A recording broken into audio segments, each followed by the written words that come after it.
മാന്യ പ്രേക്ഷകർക്ക് എൻ്റെ പ്രണാമം.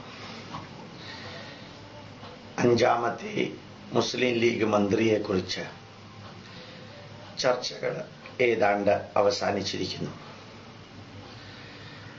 അഞ്ചാമത്തെ ഒരു മന്ത്രി മുസ്ലിം ലീഗിൽ നിന്നുണ്ടായത് ഹൈന്ദവ സമൂഹം ഭയാനകമായ ഒരു അന്തരീക്ഷമായിട്ട് കാണുന്നു. പത്രമാധ്യമങ്ങൾ പോലും അതിനെ ശക്തമായിട്ട് പ്രതികരിച്ചു.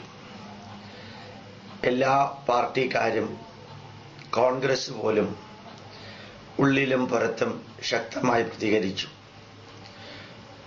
ഒരു മതേതര ഭാരതത്തില് ഒരു മുസ്ലിം മന്ത്രി കൂടിയുണ്ടായി എന്നുള്ളത് വലിയൊരു കാര്യമാണെന്ന് തോന്നുന്നില്ല. എങ്കിലും ഒന്ന് ഗഹനമായി ചിന്തിച്ചാൽ മനസ്സിലാക്കാവുന്നൊരു കാര്യമുണ്ട്. ഭാരതത്തില് ഓരോ ക്രിസ്ത്യാനിയും അവനവന്റെ ബന്ധുക്കളെയും മതത്തിലുള്ളവരെയും മാത്രം അവനവൻ പ്രവർത്തിക്കുന്ന കർമ്മമണ്ഡലത്തിലേക്ക് തിരികെ കയറ്റാൻ ശ്രമിച്ചുകൊണ്ടിരിക്കുന്ന ഒരു കാലഘട്ടം. ഓരോ മുസ്ലിം മന്ത്രിയും അവനവന്റെ കീഴിലും അവനവന്റെ ഡിപ്പാർട്ട്മെന്റിലും അവനവന്റെ വകുപ്പിലും മുസ്ലിങ്ങളെ മാത്രം തിരികെ കയറ്റാൻ ശ്രമിച്ചുകൊണ്ടിരിക്കുന്ന ഒരു കാലഘട്ടത്തിൽ ജീവിക്കാൻ വിധിക്കപ്പെട്ടവരായി ഇവിടുത്തെ ഹിന്ദുക്കള് മതേതരത്വത്തിന്റെ പേരിലും ന്യൂനപക്ഷത്തിന്റെ സംരക്ഷണത്തിന്റെ പേരിലും കഴിഞ്ഞ 65 കൊല്ലമായിട്ട് ഹിന്ദുക്കള് അനുഭവിച്ചുകൊണ്ടിരിക്കുന്ന ഇതുതന്നെയാണ്. പണ്ഡിതൻ എന്ന് പറയപ്പെടുന്ന ഭാരതത്തിലെ പൂർവ്വ പ്രധാനമന്ത്രി ജവഹർലാൽ നെഹ്റു ചത്ത കുതിര എന്ന് പറഞ്ഞ മുസ്ലിം ലീഗിന് ഇന്ന് അവനവൻ അവകാശപ്പെട്ടത് എന്തോ അത് വരയിട്ട് അത് ഭീഷണിപ്പെടുത്തി അവർക്ക് വാങ്ങിക്കാൻ സാധിക്കുന്നു. അവരവരുടെ വകുപ്പില് മുസ്ലിങ്ങളെ മാത്രം തിരികെ കയറ്റാൻ സാധിക്കുന്നു. ജില്ലാതല പഞ്ചായത്തില് കോൺഗ്രസിനോട് പോലും ചിന്തിക്കാതെ മുസ്ലിങ്ങളെ മാത്രം തിരികെ കയറ്റി. മറ്റുള്ളവരെല്ലാം ശാന്തരായിട്ട് ഒന്നും കാണാത്ത രീതിയിലോ സഹിക്കുന്ന രീതിയിലോ ഇരിക്കുന്നു. ഇത് വലതുപക്ഷത്തിന്റെ മാത്രം ഗതികേടല്ല, ഇത് ഇടതുപക്ഷത്തിന്റെയും ഗതികേടാണ്. എപ്പോഴെല്ലാം കമ്മ്യൂണിസ്റ്റ് പാർട്ടിക്കാര് അധികാരത്തിൽ വരുന്നോ അപ്പോഴെല്ലാം മുസ്ലിങ്ങൾക്കും ക്രിസ്ത്യാനികൾക്കും വേണ്ടതെല്ലാം അവർ ചെയ്തു കൊടുത്തിട്ടുണ്ട്. അവർ മതേതരത്വം പറയുകയും പുരോഗമനം പറയുകയും ഹിന്ദുക്കളെ അവഹേളിക്കുകയും ഹൈന്ദവ ചിന്താധാരകളെ അവഹേളിക്കുകയും ചെയ്യുന്നത് തന്നെ മിക്കവാറും ന്യൂനപക്ഷങ്ങളുടെ കയ്യടി വാങ്ങിക്കാനും മറ്റുമാണ്. കമ്മ്യൂണിസ്റ്റുകാർക്ക് വളരെ വ്യക്തമായിട്ടറിയാം ന്യൂനപക്ഷങ്ങളിൽ ഒരാൾ പോലും അവരുടെ കൂടെ അധികമായിട്ട് വരില്ല എന്ന്. കമ്മ്യൂണിസ്റ്റുകാർക്ക് വ്യക്തമായിട്ടറിയാം അവരുടെ കൂടെയുള്ള ഹിന്ദു പേരുള്ള ക്രിസ്ത്യാനികളും മുസ്ലിങ്ങളും തിരിച്ച് കോൺഗ്രസിലേക്ക് പോകുന്ന കാഴ്ച വളരെ വ്യക്തമായിട്ട് തന്നെ.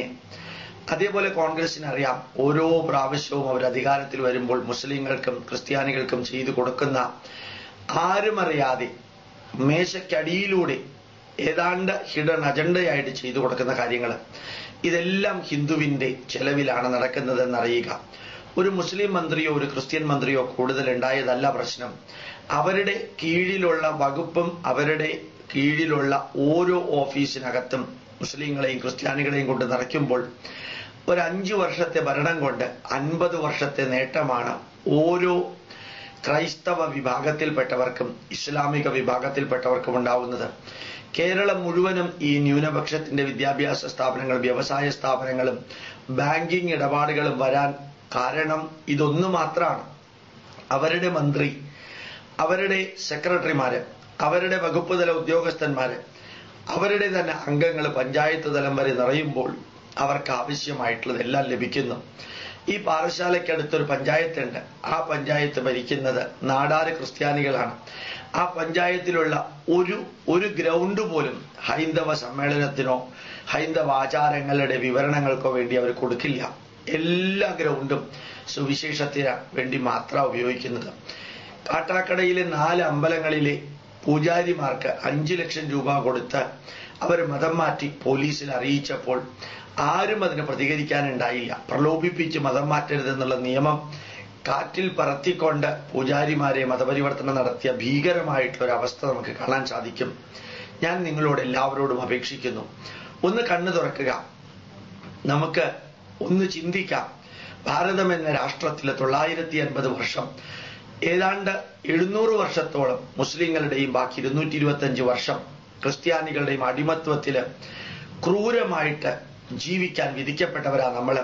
സെയിന്റ് ഫ്രാൻസിസ് സേവിയർ എന്ന ക്രൂരനായ ഒരു പോർച്ചുഗീസ് ക്രിസ്ത്യാനി 40,000 ഹിന്ദുക്കളെ വധിച്ചതിന് ശേഷവും 1410 ക്ഷേത്രങ്ങൾ തച്ച് തകർത്തതിന് ശേഷവും ആ ക്രൂരനായ കൊലയാളിയെ പുണ്യവാളനായിട്ട് പ്രഖ്യാപിക്കാൻ വിമുഖത കാണിക്കാത്ത ഒരു മതമാണ് കേരളത്തിലുള്ളത്. അവരാണ് ക്രിസ്ത്യാനികളുടെ സെയിന്റ് ഫ്രാൻസിസ് സേവിയറായി മാറിയത്. ഇത് തന്നെ ഏതെല്ലാം വിധത്തില് ഭാരതത്തെ ക്രൈസ്തവവൽക്കരിക്കാനും ഇസ്ലാമീകരിക്കാനും ശ്രമിക്കുന്നുവോ അതിനെല്ലാം ഈ മന്ത്രിമാര് പൂർണ്ണമായിട്ടും കൂട്ടുനിൽക്കുന്നു. അടുത്ത കാലത്ത് ഒരു കേന്ദ്രമന്ത്രി പറയുകയുണ്ടായി, പെരുമ്പാവൂര് വെച്ച് കേന്ദ്രത്തിലും കേരളത്തിലും ഒരു കാരണവശാലും ഭരിക്കാൻ പോലും സാധിക്കുന്നില്ല, അത്രയും പവർഫുൾ ആയിട്ടുള്ള ഗ്രിപ്പാണ് ന്യൂനപക്ഷങ്ങൾ പിടിച്ചിരിക്കുന്നത്. മാത്രമല്ല, നിങ്ങൾക്കറിയാം, ഇറ്റാലിയൻ കപ്പൽ വിട്ടുകൊടുക്കാൻ വേണ്ടി കേന്ദ്ര ഗവൺമെന്റിന്റെ അഡ്വക്കേറ്റ് മലക്കം പറഞ്ഞപ്പോൾ ആ നിമിഷം കേരളത്തിലെ ക്രിസ്ത്യാനി മന്ത്രി ഹിന്ദു അഡ്വക്കേറ്റിനെ മാറ്റി ഒരു ക്രിസ്ത്യാനി അഡ്വക്കേറ്റിനെ ആ സ്ഥാനത്ത് അവരോധിച്ചു. എന്നെല്ലാം ക്രിസ്ത്യാനികൾക്ക് അവരുടെ കാര്യം നടത്താൻ എന്തെങ്കിലും ചെയ്യണമോ, പുറത്തറിയാതെയും പുറത്തറിഞ്ഞും അവരതെല്ലാം ചെയ്യുന്നു എന്നുള്ള അത്ഭുതകരമായ ഒരു കാഴ്ച നിങ്ങൾക്ക് കാണാം. എന്നെല്ലാം മുസ്ലിങ്ങൾ അവരുടെ കാര്യം നേടാൻ ആഗ്രഹിക്കുന്നു. അന്ന് ഏത് വ്യക്തികൾ ഭരണത്തിന്റെ കീഴിലാണെങ്കിലും അത് BJPയുടെ അടൽ ബിഹാരി വാജ്പേയിയെ ഉൾപ്പെടെ വരച്ച വരയിൽ നിർത്തിയിട്ട് അവർക്കെല്ലാം മുസ്ലിങ്ങൾക്ക് നേടാൻ സാധിച്ചു. ഹജ്ജിനുള്ള കോട്ട വർദ്ധിപ്പിക്കാനും അവരുടെ ചെലവ് കൂടുതലായിട്ട് ഗവൺമെന്റ് വഹിക്കാനും അവർക്ക് പ്രധാനമന്ത്രിയുടെ കോട്ട ഉണ്ടാക്കാനും എല്ലാം സാധിച്ചത് അടൽ ബിഹാരി വാജ്പേയി ഭരിക്കുന്ന കാലത്താണെന്ന് മറക്കരുത്. പോപ്പിനെ ഇന്ത്യയിലേക്ക് കൊണ്ടുവന്ന് 3ാമത്തെ സഹസ്രാബ്ദം ഭാരതത്തെ മതപരിവർത്തനം ചെയ്യാനാണെന്ന് പ്രഖ്യാപിപ്പിച്ചതും അടൽ ബിഹാരി ഭരിച്ചിരുന്ന കാലത്താണെന്ന് മറക്കരുത്. അതുകൊണ്ട് ഓരോ രാഷ്ട്രീയ പാർട്ടിയും, അത് ഇടതുപക്ഷമായാലും വലതുപക്ഷമായാലും മധ്യപക്ഷമായാലും, വരച്ച വരയിൽ നിർത്തിയിട്ട് മുസ്ലിങ്ങളും ക്രിസ്ത്യാനികളും അവരവരുടെ കാര്യങ്ങൾ നേടുമ്പോൾ നമുക്ക് ഒന്ന് മാത്രമേ ചെയ്യാൻ സാധിക്കുള്ളൂ. അത് ബലവത്തായാലും ബലവത്തായില്ലെങ്കിലും ഓരോ പഞ്ചായത്ത് മെമ്പറെയും, ഓരോ ജില്ലാ പഞ്ചായത്ത് മെമ്പറെയും, ഓരോ MLAയെയും, ഓരോ MP-യെയും തിരഞ്ഞെടുക്കുമ്പോഴും ഓരോ ഉദ്യോഗസ്ഥന്റെ അടുത്ത് പോകുമ്പോഴും അവൻ ഹിന്ദുവാണോ എന്ന് നോക്കാം. ഹിന്ദു ആണെങ്കിൽ അവൻ വോട്ട് ചെയ്യുക.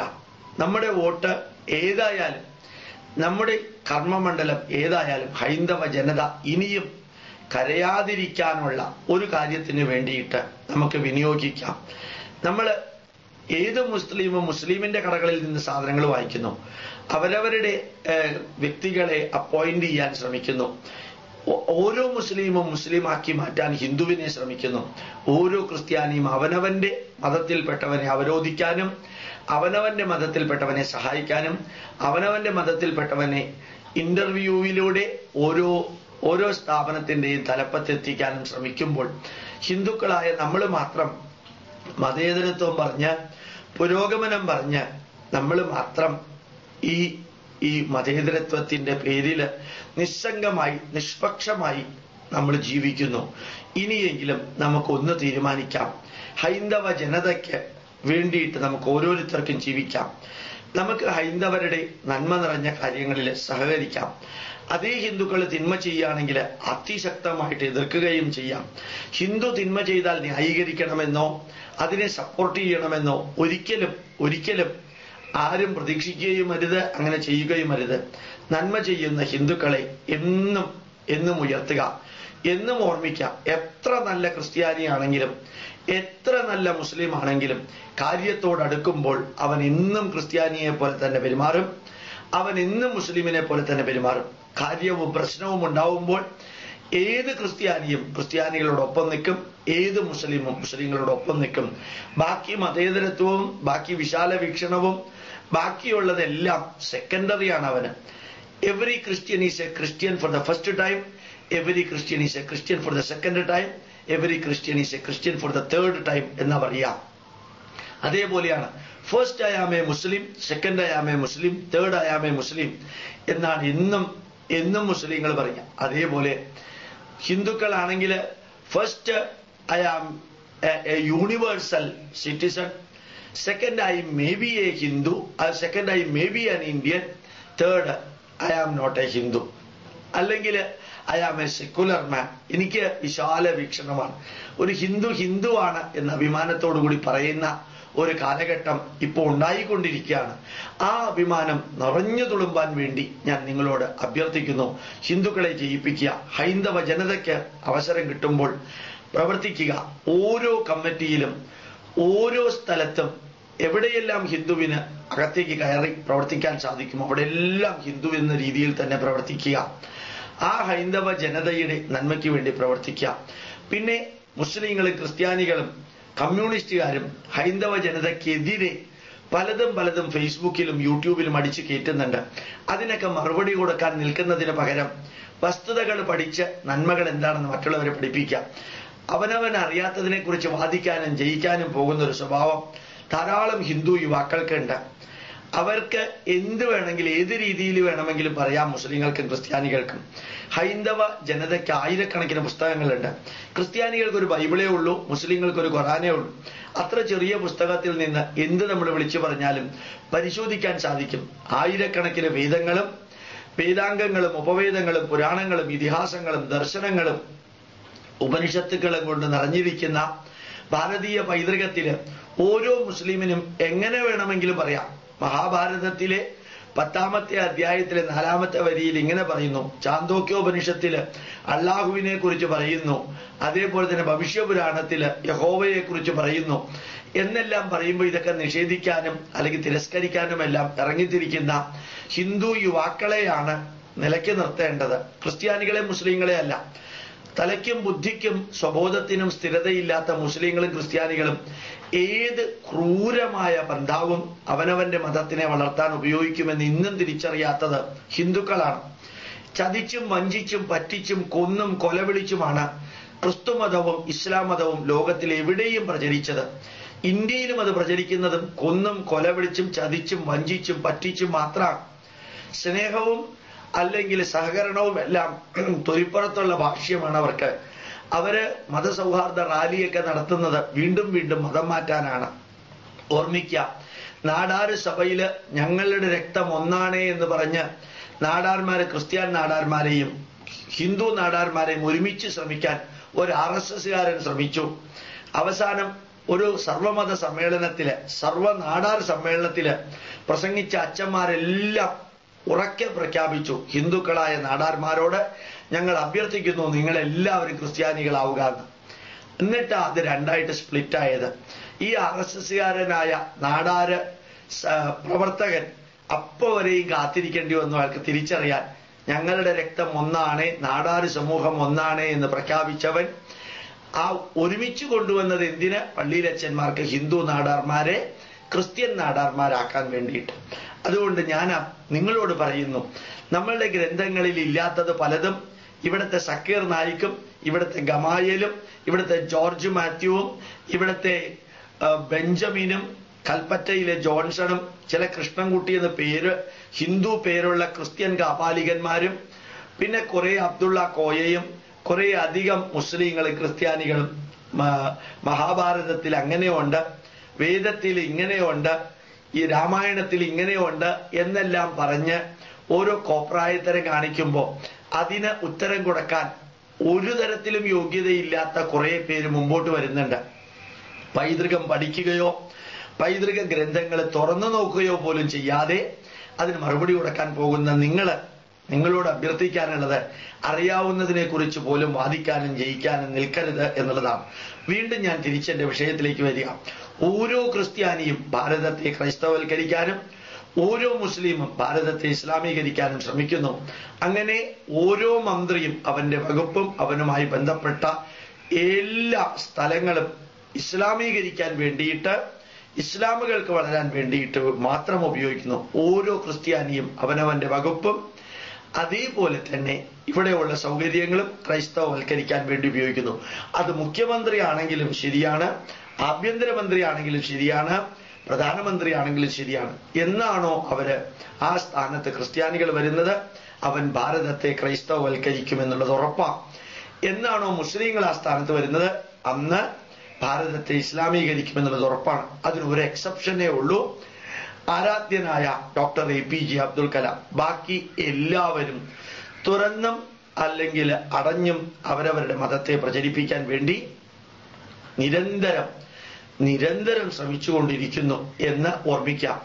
1949 പോപ്പ് ഭാരതത്തിലേക്ക് വന്നപ്പോൾ അദ്ദേഹം ബോംബെയിലെ മണ്ണ് ചുംബിച്ചുകൊണ്ട് പറഞ്ഞു, എത്ര കാലത്തോളം നിങ്ങൾ ന്യൂനപക്ഷങ്ങളാണോ അത്രയും കാലം ന്യൂനപക്ഷങ്ങളുടെ അവകാശങ്ങൾ ഉപയോഗിച്ച് ഭൂരിപക്ഷത്തെ ഭരിക്കുക. എപ്പോ നിങ്ങൾ ഭൂരിപക്ഷമായിത്തീരുന്നോ അപ്പോൾ നിങ്ങൾ ഭൂരിപക്ഷത്തിന്റെ അധികാരം ഉപയോഗിച്ച് അന്നത്തെ ഹിന്ദുക്കളായ ന്യൂനപക്ഷത്തെ അടിച്ചമർത്തുക. ഈ സന്ദേശം ഒരു പോപ്പ് കൊടുത്തതാണ്. As long as you are A minority, use the privileges of the minority for ruling the majority. As long as when you are becoming majority, use the power of the majority to rule the then minority. അതുകൊണ്ട് ഓർമ്മിക്കുക, ക്രിസ്ത്യാനി എന്നും ക്രിസ്ത്യാനിയാണ്, മുസ്ലിം എന്നും മുസ്ലിമാണ്. ഹിന്ദു എന്താണെന്ന് ഹിന്ദുവിന് ഇന്നും തിരിച്ചറിയാൻ സാധിച്ചിട്ടില്ല. തിരിച്ചറിഞ്ഞ് നമ്മളുമായി ബന്ധപ്പെട്ടവരെ എല്ലാ കമ്മിറ്റികളിലും എല്ലാ സംഘടനകളിലും എല്ലാ സ്ഥാനങ്ങളിലും കൊണ്ടുവരാൻ ശ്രമിക്കുക. ഹൈന്ദവ ജനതയെ ഉയർത്തുമ്പോൾ അയാൾ ഏത് രാഷ്ട്രീയ പാർട്ടിയിൽപ്പെട്ടവനാണെന്നോ ഏത് വിഭാഗത്തിൽപ്പെട്ടവനാണെന്നോ ചിന്തിക്കാതിരിക്കുക. അവന് നന്മകൾ ചെയ്യാനുള്ള അവസരം ഉണ്ടാക്കാം എന്ന് ഒരു ഹിന്ദുവിനെതിരെ പ്രവർത്തിക്കുന്നു, അവനെ നിർബന്ധമായും ആ സ്ഥാനത്ത് നിന്ന് ഇറക്കാം. അതുകൊണ്ട് തന്നെ നിങ്ങളോട് അഭ്യർത്ഥിക്കുന്നു, ഹൈന്ദവ ജനതയ്ക്ക് ഒരു സുവർണമായ ജീവിത ശൈലി ഉണ്ടാക്കാൻ നമുക്ക് ശ്രമിക്കാം. ഇന്നു മുതൽക്ക് പ്രണാമം, നമസ്കാരം.